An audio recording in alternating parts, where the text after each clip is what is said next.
States.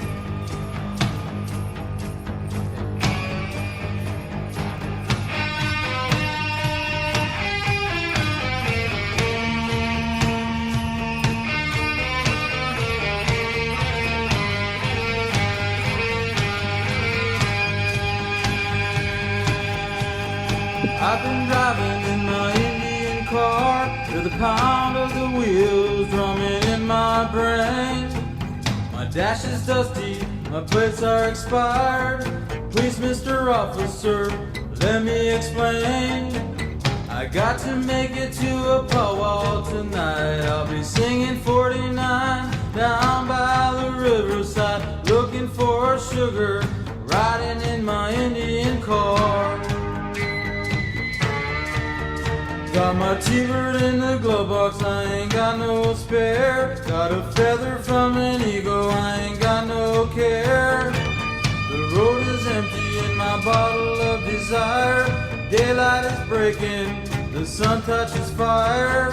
I got to make another powwow tonight. I'll be singing 49 down by the riverside, looking for sugar, riding in my Indian car.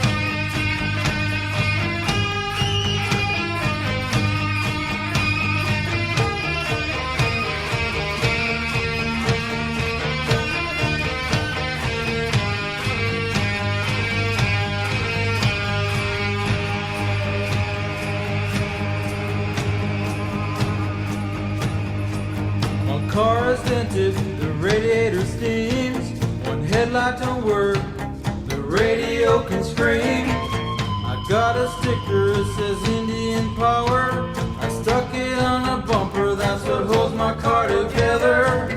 We're on a circuit of an Indian dream. We don't get old, we just get younger. When we're flying down the highway, riding in our Indian car.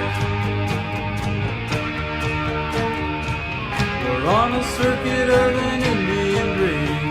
We don't get old, we just get younger. When we're flying down the highway, riding in our Indian cars. Riding in our Indian cars. Riding in our Indian cars. Go ahead.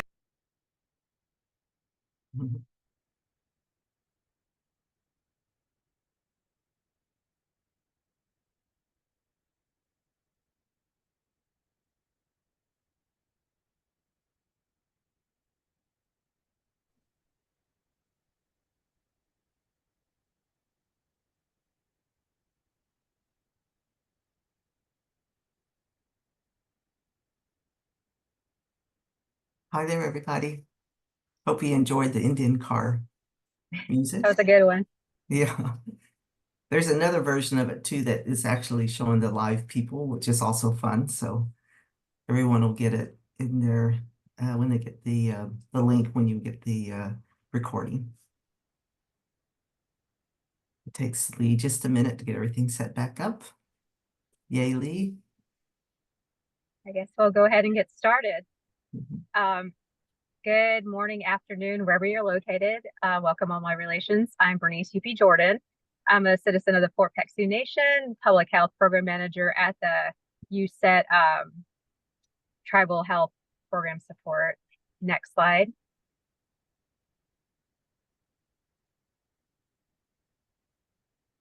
Audience participation tips. We are building a community. Please introduce yourself in the chat. Select everyone and let your fellow participants know your name, tribal nation affiliation, job title, and organization. Everyone will be muted until the audience feedback portion of the hour. During that segment, use the raise my hand icon on Zoom and the host will unmute you after your reflection.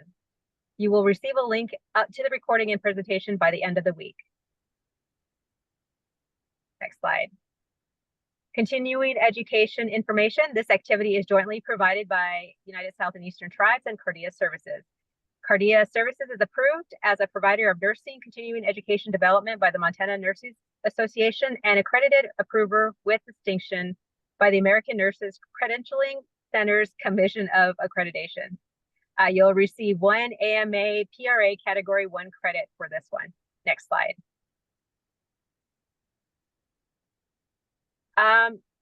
Completing this activity, upon successful completion of this activity, 1 contact hour will be awarded. So you'll have to do, the successful completion of the whole activity, completing the online evaluation available at the conclusion of the meeting, and submitting an online CE request within 2 weeks of the event. Your certificate will be mailed by Michelle Dowdery at Cardia Services. Next slide. There are no relevant financial relationships with ineligible companies for those involved with the ability to control the content of this activity. Next slide. And now one more slide. You are on Indigenous land. We're actually going to remove this slide because, as we all know, there are so many different things that are changing within the tribal nations and the organizations that you're standing on. But you can always go to this and you can see what is being published right now at native/land.ca. Next slide.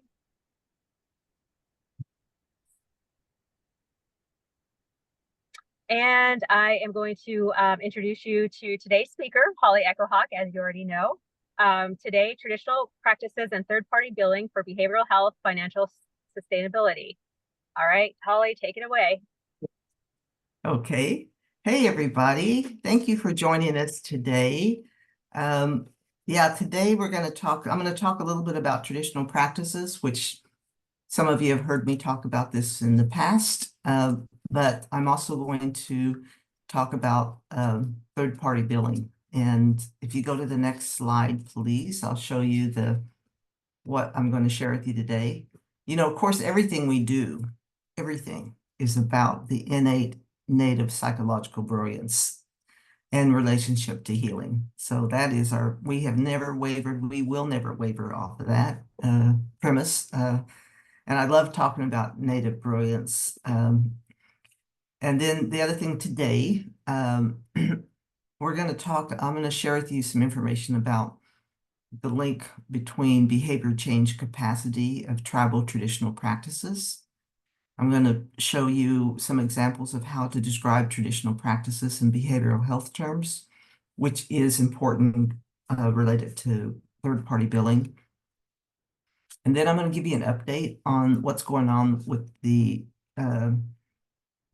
a few states have submitted requests to the federal Medicaid system to have traditional practices reimbursed as a billable service. So I'm going to give you an update on that. So, okie dokie, you guys ready? Onward then. So I don't know if I shared this with you all before, but when I talk about traditional practices, I think about the way I was brought up, and maybe very similar to some of you all's own history and your own communities and your own tribes. But that picture on the left looks like it came from like the 1800s or something. But that's actually my grandfather, who I was raised with in their house in Pawnee, Oklahoma. And that he was born in 1901. He was born in Indian Territory, which was, the state of Oklahoma before it became a state was Indian Territory. And that's when they forcibly moved tribes down into Indian Territory. There's a whole long story to all that, but so my grandfather, his English name was William Morgan, and he was the son of Sun Chief from the Pawnee Nation, and the Pawnees were in northern Nebraska. If you ever get to northern Nebraska and go to Genoa, Nebraska, Genoa, I believe, there's a Pawnee village there and a Pawnee Earth Lodge, and it's sort of a replication of how the Pawnees lived. And anyway, they were moved down to Oklahoma as a tribe, and it's interesting. My grandfather, William Morgan, was as old-timey when he was an older man as he was in this picture. And it's a cool picture, and I love if you can see it when you get this in your PowerPoint and make it bigger, his eagle feathers he's holding. It's not like today where the eagle feathers are all in a beautiful beaded, you know, beadwork around them for the handle. He's just holding, you know, the eagle feathers that were taken off of an eagle. I mean, there's no prettiness to it, but it's powerful. And he's dressed as on his hair, he has otter hides, which we use for our hair, but also for my family, we're straight dancers. If you ever looked at the Osage tribe maybe on the internet and looked at their dancers, and Pawnees too, you'll see the men are straight dancers, meaning that they wear an otter hide all the way down their back, and they have a really dignified way that they dance. It's really quite incredible. So anyway, but yeah, that picture is a picture of someone that I grew up with. So, and you know, it shows you how traditions hold, culture holds. And the other thing I've told you all before, I think, is that side of my family, the Echo Hawk side of my family, which was also Pawnee people, and then the Morgan side of my family, also Pawnee people, all lived in Pawnee, Oklahoma, where I was born. But on the Morgan side, they were Native American church people. So they were part of the POD religion. And I think, if I have my story right, that my grandparents were part of a group of elder Native people in Oklahoma who incorporated the Native American church in the state of Oklahoma. So I grew up, you know, I had the good fortune of being raised in a very old-time Native way and around the Native American church, and going to POD meetings all around Oklahoma and up in the, you know, Kansas, Nebraska, and further north, because there's a lot of Native American church people all around the country today. I remember one time when I was young, one of my very first jobs was on Navajo Nation. So I go to the Navajo Nation, and it was so foreign to me. Everything was foreign: language, food, geography, everything was totally foreign. And one night I was riding around at night, and in the distance I saw a teepee lit up, and I thought, I know what that is. It's a Native American church meeting. So it's pretty cool.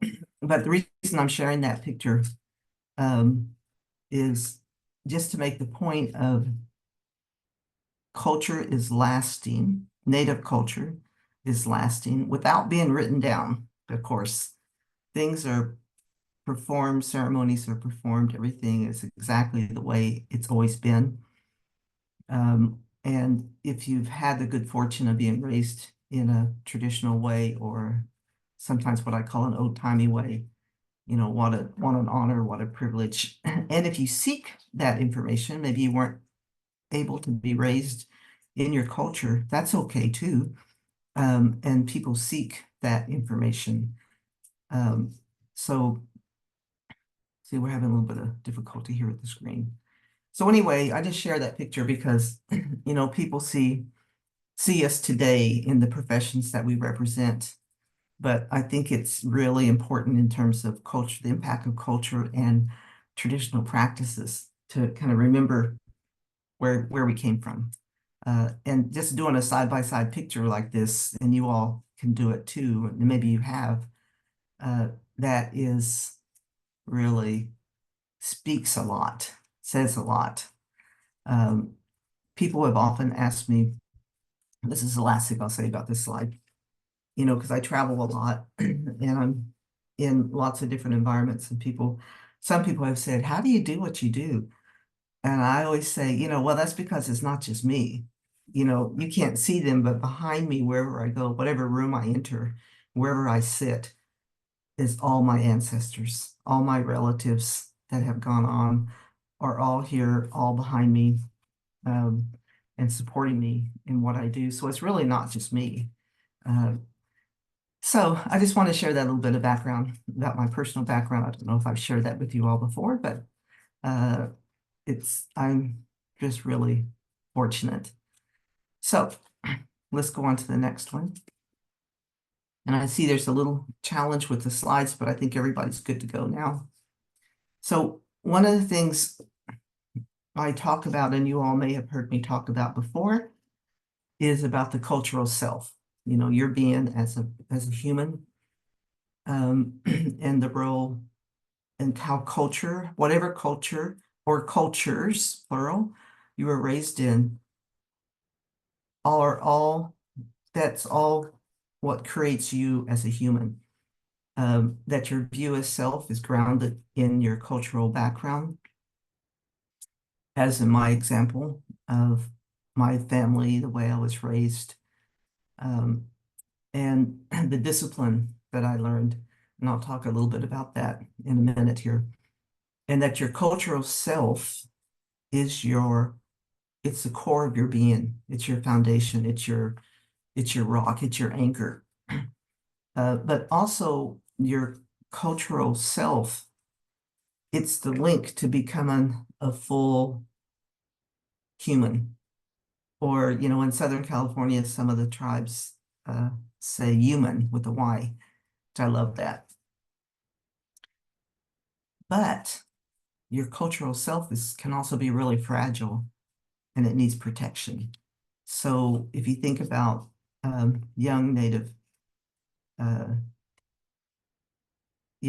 men,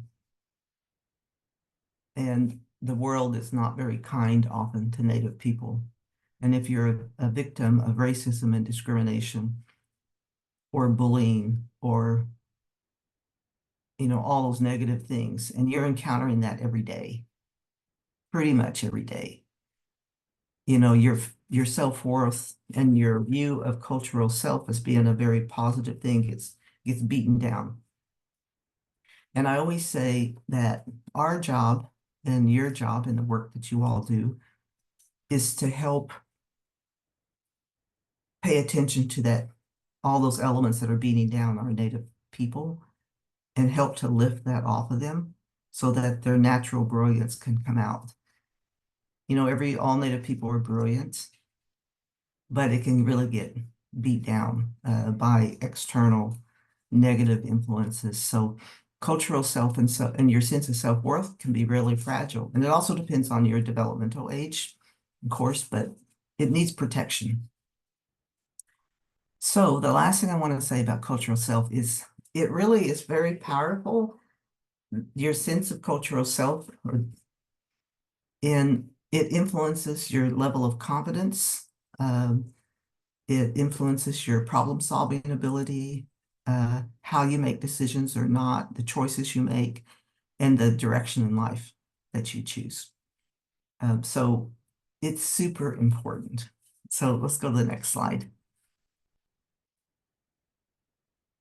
So it's defined, there are many definitions of cultural self. But if you back up one, it is basically it's the cultural influences on the shaping of your values and beliefs. And I believe it really is a key element in your development as a human being. And again, you know, I mentioned this before about confidence and decision-making, but it's pretty powerful, the influence of cultural identity and traditional beliefs and just the native life experiences. In the video that we showed before, Indian cars, there's another version of it that actually shows the actual people singing and dancing in the cars, and it's really kind of funny. They're both great videos. It's the same video, it's just got a different backdrop.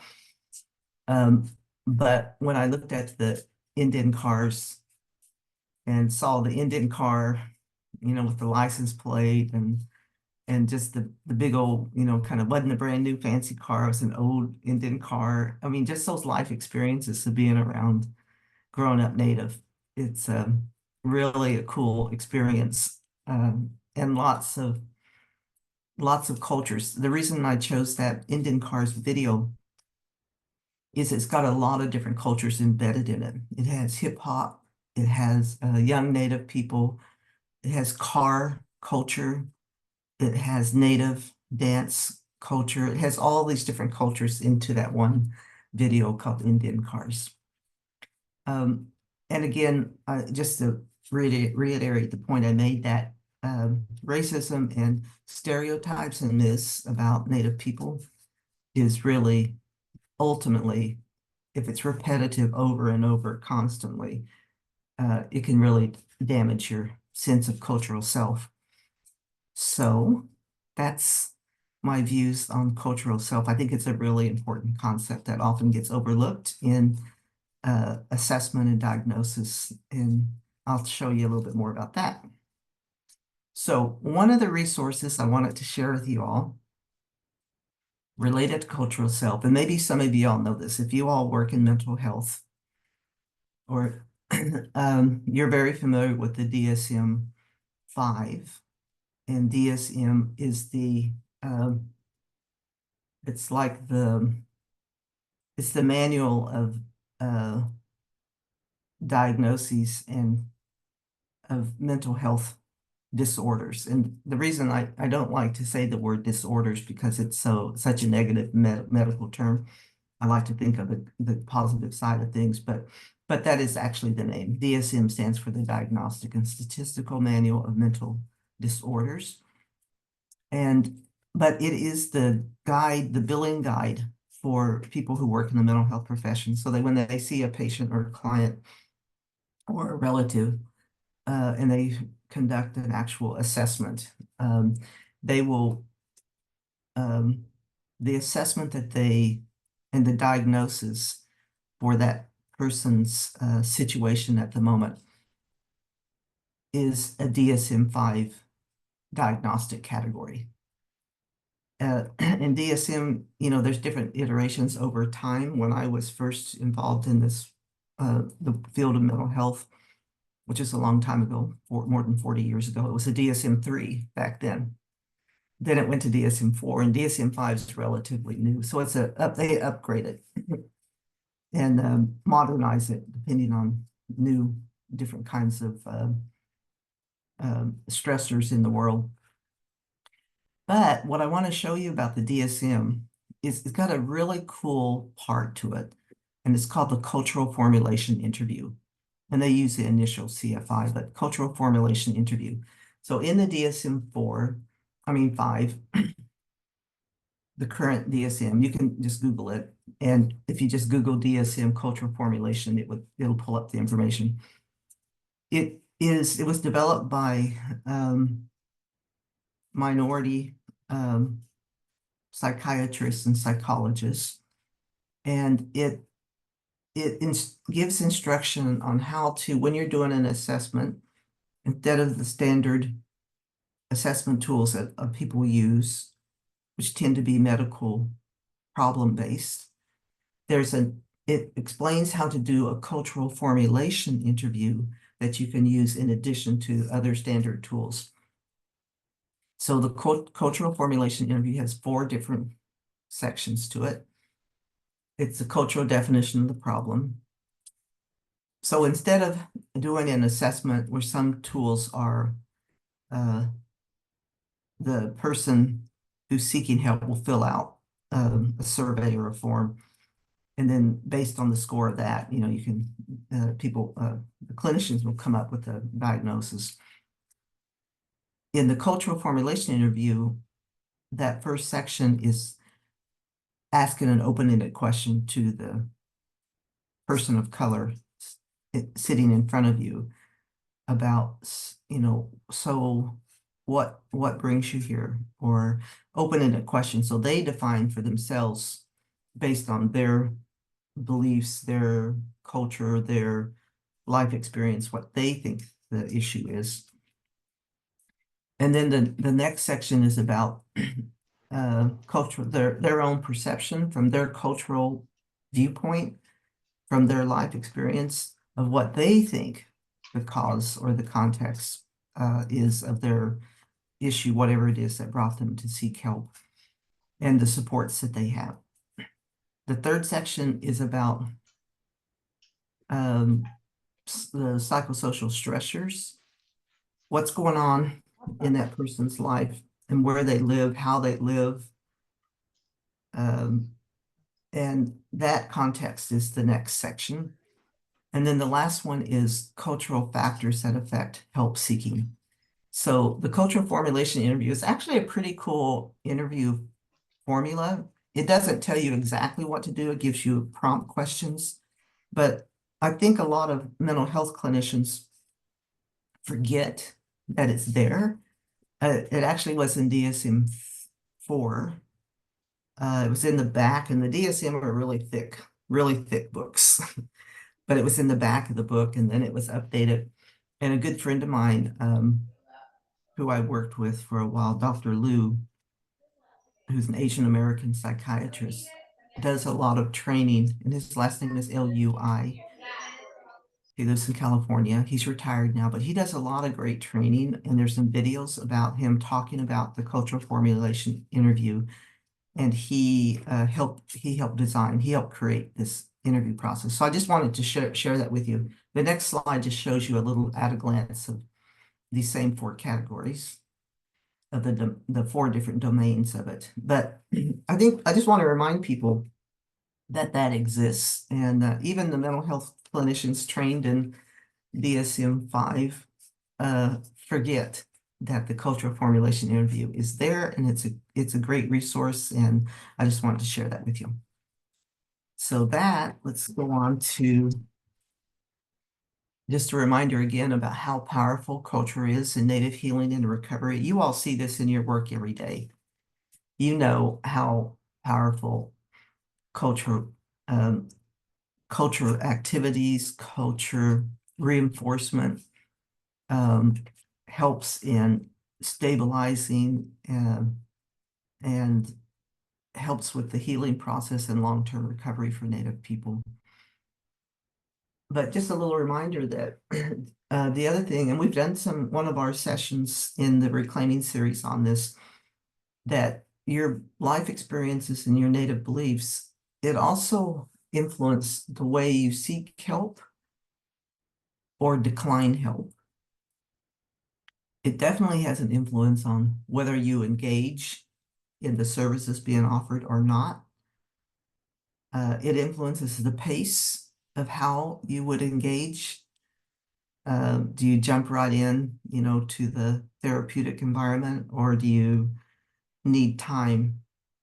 Do you want to visit about some life experience you had for a while before you jump into the therapeutic relationship? That whole pace of how people engage in treatment is influenced by your background and your life experiences.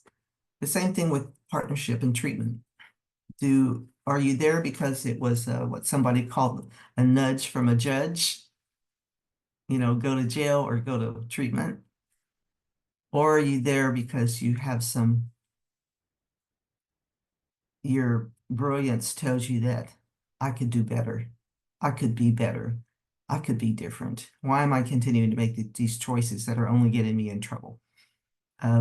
So being able to be a full partner in treatment, as opposed to sometimes these cool Native guys have told me that when it's a nudge from a judge, as they call it, you're not really there in full partnership. You're there because you have to be there. But if the therapist is good in engaging you and talking, being native speak, then they can transition from the nudge from a judge mentality to like, hey, this is really helpful. I never had time to just sit and think about my choices and my behavior and what's motivated me and what's happened in my past that might have me react to a quick and not a very healthy choice in life. So it also has to do with recovery, long-term lasting recovery. I'm sure you all have examples of people in your community or people that you work with, Native people who have been in recovery for many decades, and they almost always to a point will say it's because of being in a Native environment, being in a positive, being part of a drum group, um, being part of a positive Native environment has been instrumental in maintaining their lifelong recovery. So pretty powerful stuff. I mean, clearly, and I'm sure you all do this in all your different programs you represent, but it also has to do with how you design your programs, how you design them for Native people in a Native way that makes them feel like this is a place I can be at. This is a place, a place that understands Native people, that I'll be comfortable in their building, in their space. And even though it's scary to go in the door for the first time, it's going to be a good thing for me. So this slide just talks about pretty much what I just said about how culture shapes us. Not only does it shape how we view ourselves and the cultural self, it provides comfort in seeking help. If you go in to a tribal behavioral health or substance use treatment or whatever services you offer, and the building itself, the room that you walk into looks Native, that there might be sage or cedar burning and you can smell that. All of that's instant comfort. So culture also impacts who we turn to when we're in distress, how we show the signs of distress that we show, and why we decline help. There's lots of reasons that people decline help. There's lots of good reasons they decline help, especially if it's many times if it's help from a non-Native environment, a Native person may not completely, they don't necessarily believe that non-Native environment is going to really understand the Native life experience. So there's many, many reasons why people decline help. Reasons that Native women decline help are often different than the way Native men decline help. But we were doing something, and some of you might remember this. We did a session on Native help declining and Native help seeking. And the original title of that was going to be Native help seeking. How do Native people reach out and seek help? But I was talking to some Native service providers about it before we did it, and they said, you know, we see more people declining help than we see people seeking help. And I thought, I said, thank you for saying that. So we changed that session to Native help declining and Native help seeking to make sure that we, have both pieces of that. The other thing about culture and traditional practices, as I mentioned before, is Dr. Dolores Bigfoot, our good friend, who did one of our sessions in the first year, who's retiring for real this time in a couple of months. She wrote a really beautiful article fairly recently. I can't think of the name of it. I should put it in the chat for you if I can think of the name of it. But she talked about traditional practices being foundational anchors. So that's her phrase, foundational anchors. And I think that's really so true. Whether you were raised in a traditional way or whether you seek to have that information, both are good, doesn't matter. But that it's because of you're seeking a foundational anchor. And I just thought that was a really beautiful way that she described traditional practices, foundational anchor. The other thing about traditional practices that I've thought about a lot is that's how we learn behavior. That the way we learn appropriate behavior is not by taking a class. It's not by reading something. It's by watching. It's silent watching. And if you think about your own personal background, or maybe when you were a young person, if you're not already young, maybe you all are super young, I don't know. But if you're a child and you're in a native environment, you learn by watching what appropriate behavior is. You learn emotional regulation by watching. Don't know the term emotional regulation, but you learn what appropriate behavior is by watching. And that's the way Native people have learned. Traditional practices also help decrease distress. If people are in distress and they want to go home or they want to go to a ceremony, that environment, a ceremony environment, or going to a dance or whatever it might be, native, the sound, the music, the smell, the visual, it really takes distress and brings it down. The same thing with anxiety, it reduces anxiety. There's brain science to all of this in terms of drumming.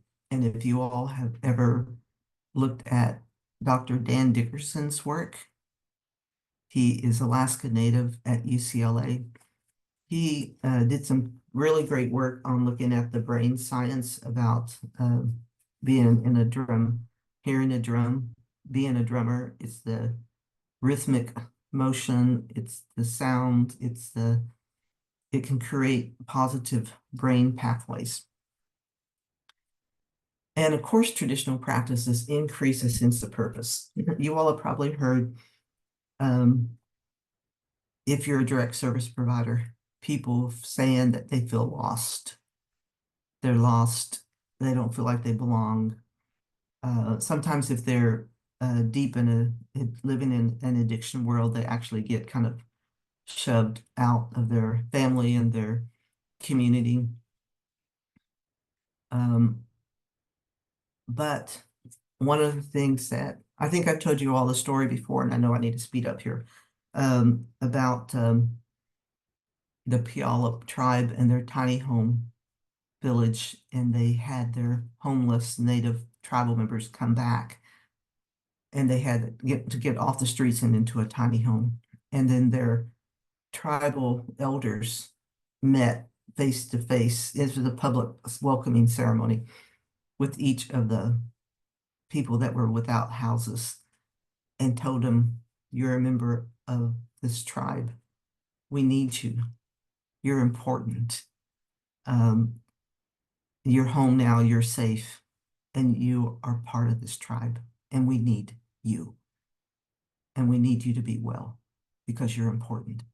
That's the sense of purpose that being a tribal member can bring. So let's go on.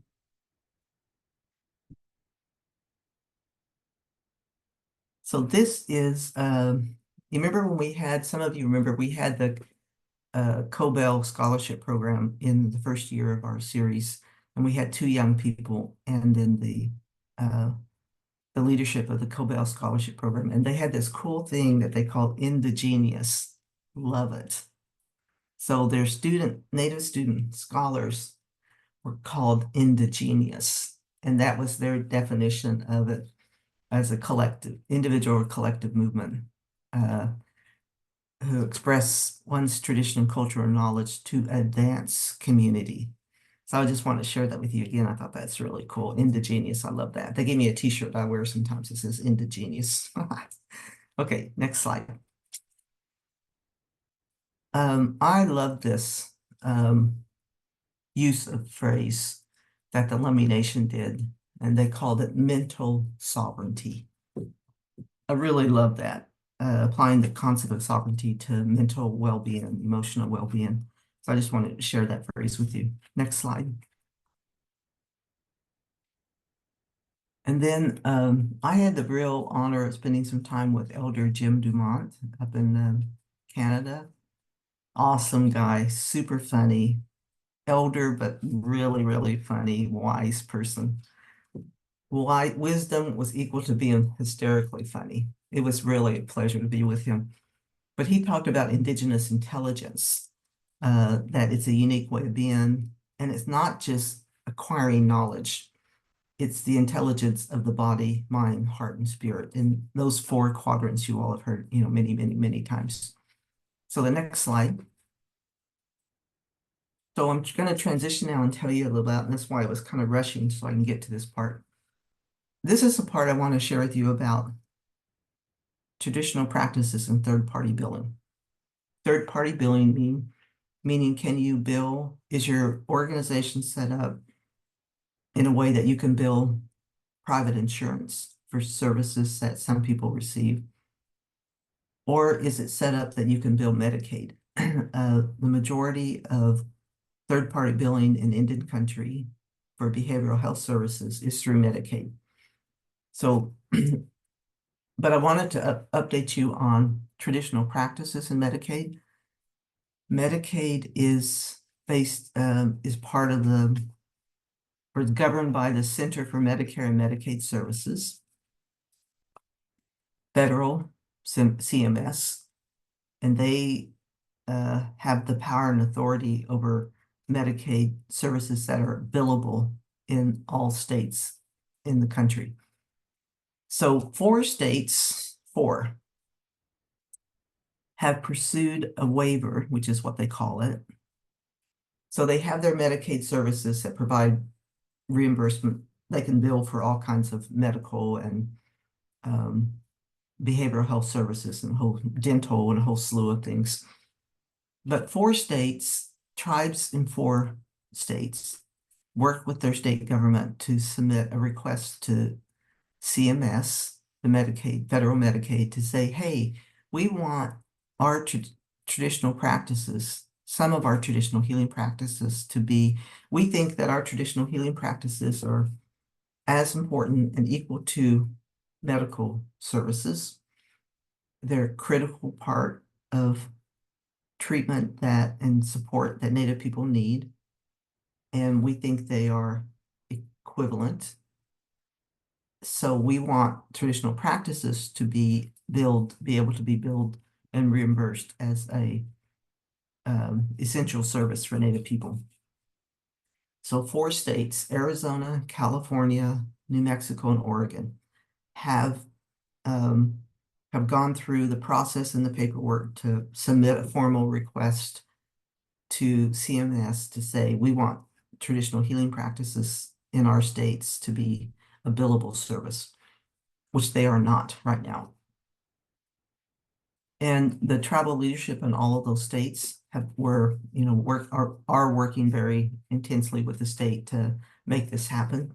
The next slide.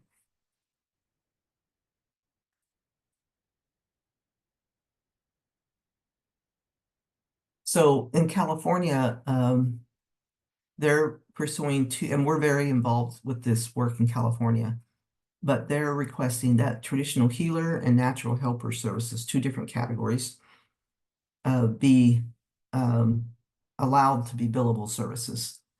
And so that's what's happened in California. The next slide. So, but there's a bunch of things that have to be done. So I'm going to share this with you. And then while I'm talking about this, think about what you think the pros and cons are of having Medicaid, the federal government through Medicaid, allow and support traditional practices to be a billable service. So one thing is you have to develop a scope of service. Like what exactly is a traditional healer? What exactly would they be doing? That's defined by tribal people. So and the same thing for natural helpers. What are they? What qualifications do they have to have? This is just creating it. This is all brand new. And what would they be doing? Then normally as you all probably know in your work, if you're going to bill for a service you provided, you have to document what it is that you did.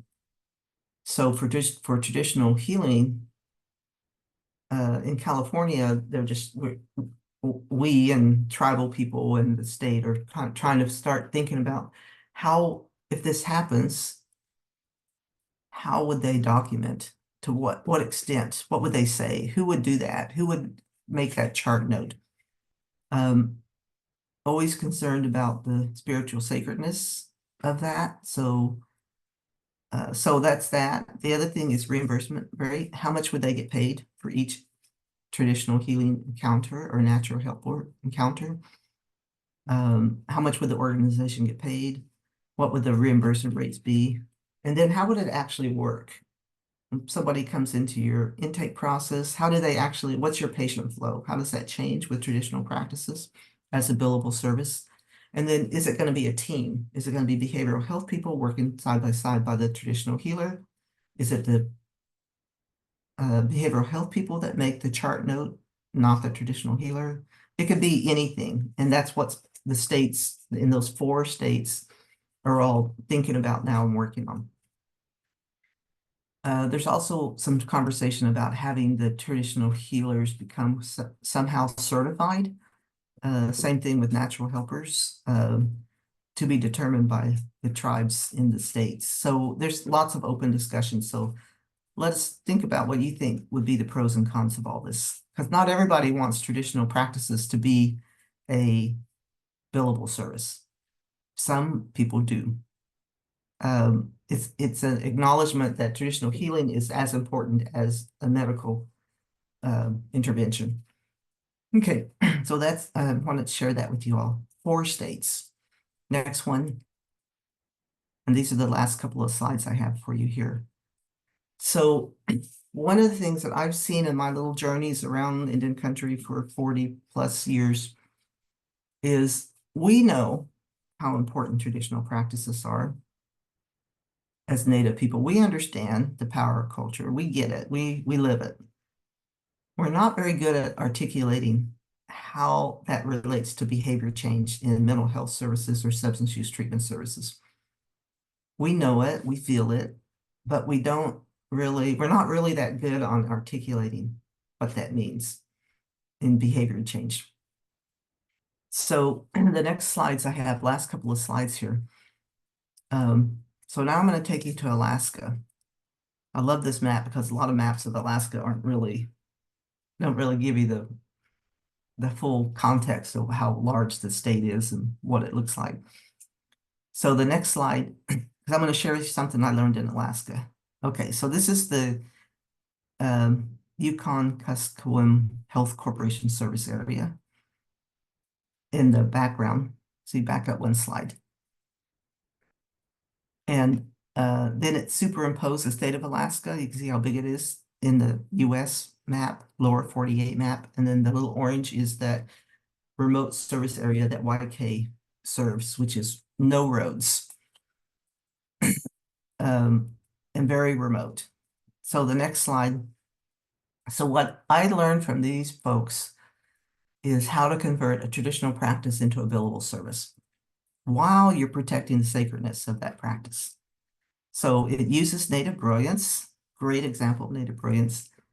They use their Yupik Eskimo elders and traditional practitioners in the discussion. They were fundamental to it. They partner with their behavioral health folks to help with the behavioral health language. And anyone can do this and just modify it for your own community. So the next slide shows you how they did that. So what they did is, and I think I've shared this with you all some time back. So they started by making a list of all their traditional practices. This is Yupik Eskimo. You could do it in any of your communities. Like in Pawnee, we might have war dance. That's one thing that we do and have always done. But in Yupik Eskimo, the first thing they do, they made this big list of like 20 practices, and they listed them by the Yupik Eskimo native name first. Then they went over and they translated their native practice name into an English name, and in this case, it was fish camp. Then they described that practice, fish camp, in basic traditional practice terms. So what it means from their cultural Yupik Eskimo perspective, it's and a lot of their practices had to do with subsistence living.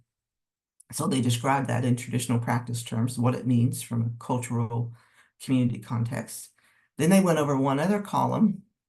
This is where they got their behavioral health people to help them, partner with them.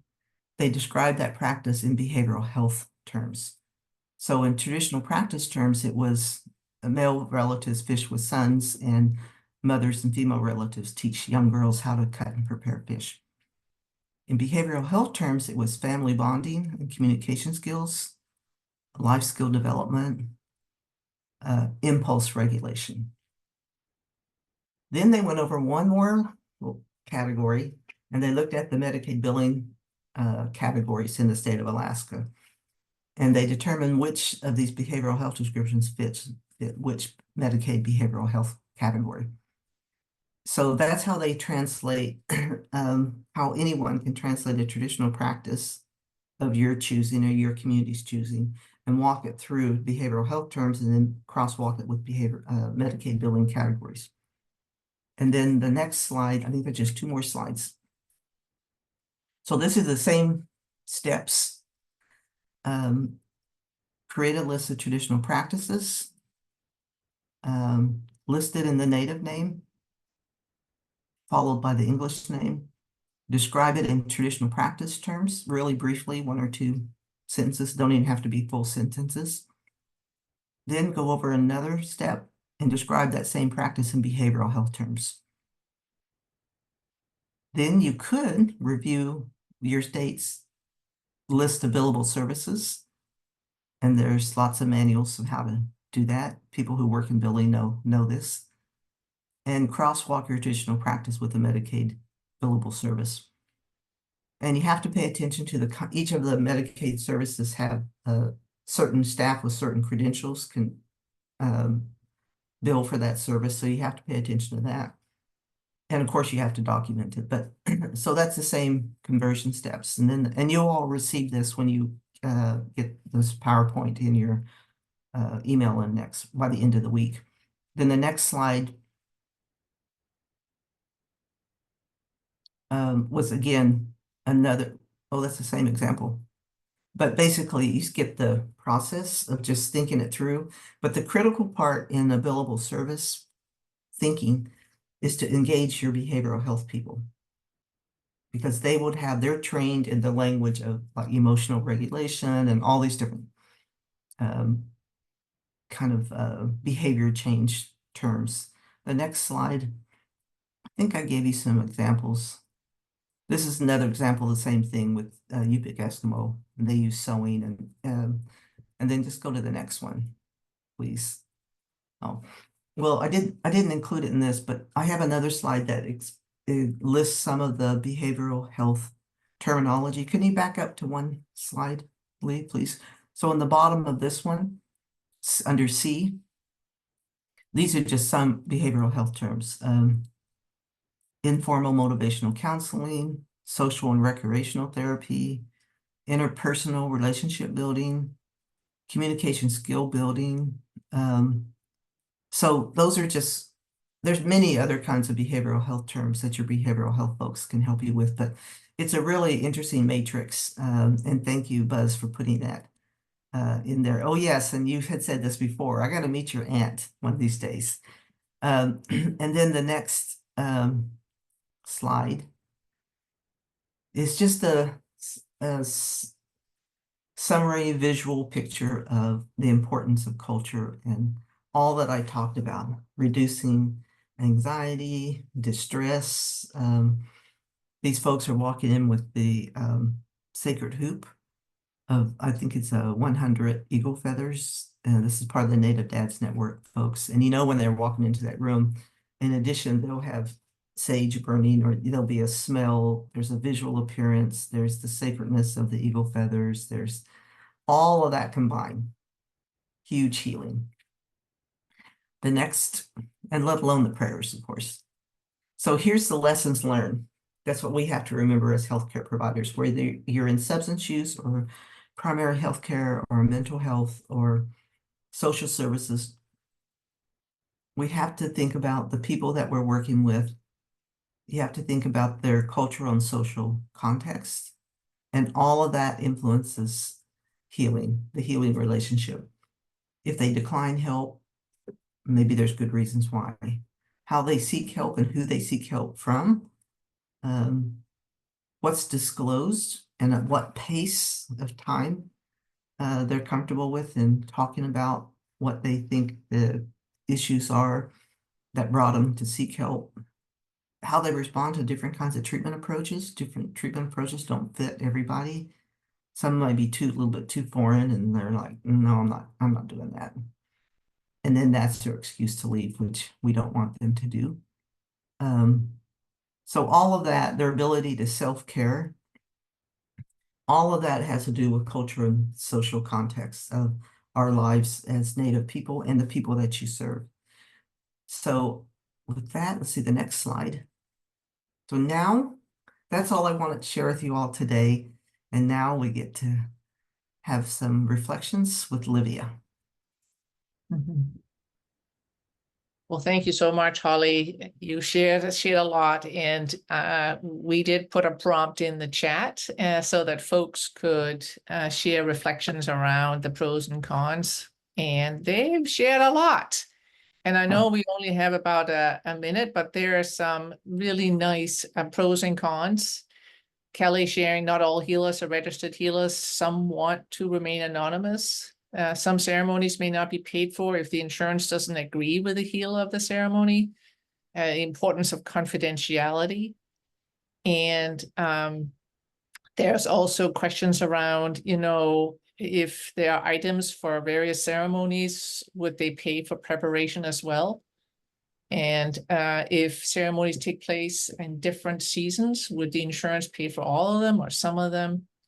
Allison is talking about both pros and cons. There's some pros, potentially increased access and compensation for Indigenous healers and government recognition of the power of Indigenous practices. And cons could be government definitions of traditional healing may be limited, and the need for diagnosis, again, within a DSM framework, rather than maybe the mental sovereignty, as you had talked about, need for documentation and registration. And also, how does monetizing traditional healing impact the practice, and what happens if someone wants to engage in those practices without going through the Medicaid billing process? There's also, you know, can you use your insurance for medical appointments, for Medi-Cal? And Anna is talking about it's good for creating and nurturing trust in the community and Western health. It reinforces cultural sovereignty. But then also, are there safeguards to protect against exploitation, and how do you handle documentation?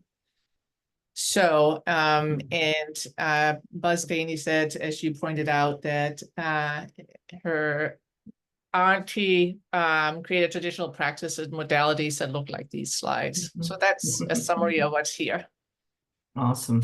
Well, one of the answers is it would be if once this gets developed and if it gets approved. I think California is going to be approved within a couple of weeks. So that's the first one. Seasons wouldn't matter. It would be the services could be reimbursed regardless of season. Registering healers is a complicated process, but in California, that's driven by the tribes. The tribes can determine who they designate as a healer or not.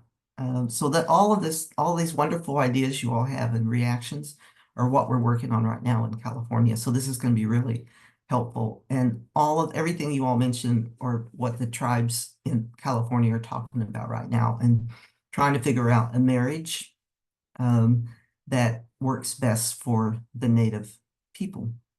So more to come on this. We're assuming that CMS is going to approve the California, one of the 4 states effort, and there'll be a lot of development work that will happen out of that. So we'll have to keep you posted on the progress of that. But thank you so much for your input.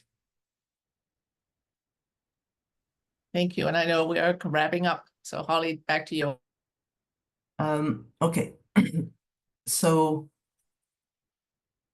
if you have any follow-up questions, this is how to get in touch with us. Any other suggestions on what we've talked about? Awesome. The next slide is the next session in September. We're going to give you actual case examples about traditional practices in action. And we will feature some really unique and interesting approaches that different tribal communities have done. And then I just want to mention before we go off of that one, Lee, is in October, we're going to have our Native Hawaiian people talking about disaster planning and recovery in Hawaii. So it'll be interesting in October. So enjoyed seeing you all. So while we depart, we have another song for you.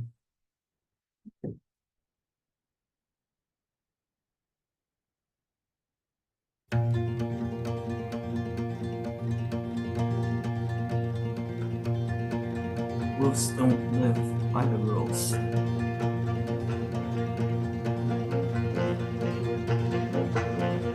Wolves don't live by the rules. Wolves don't live by the rules.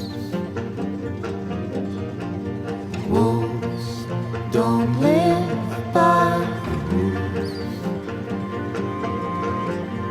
Wolves don't live by the rules.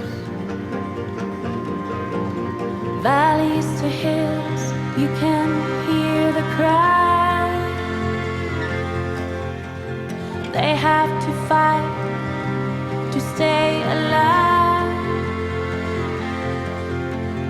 No one can change it, Mother Nature knows the reason why. Oh, wolves Don't live by the rules. oh, Wolves don't live by the rules.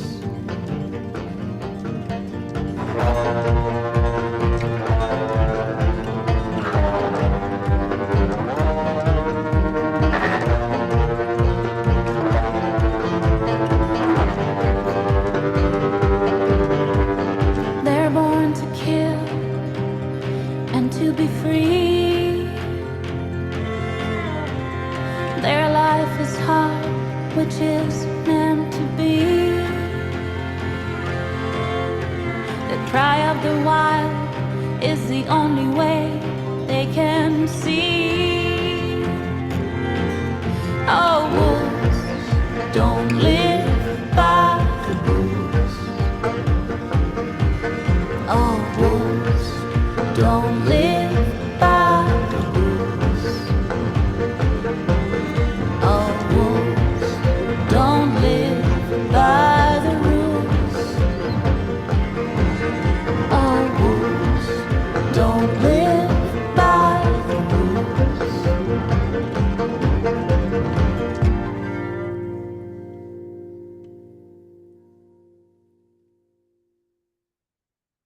We chose that song because we're the wolves. And the message is that Native people have their culture often gets forgotten and our rules might be different. So when you're in your work, don't forget, and I'm sure you don't forget about paying attention to culture and strengths and brilliance of Native people, aka wolves.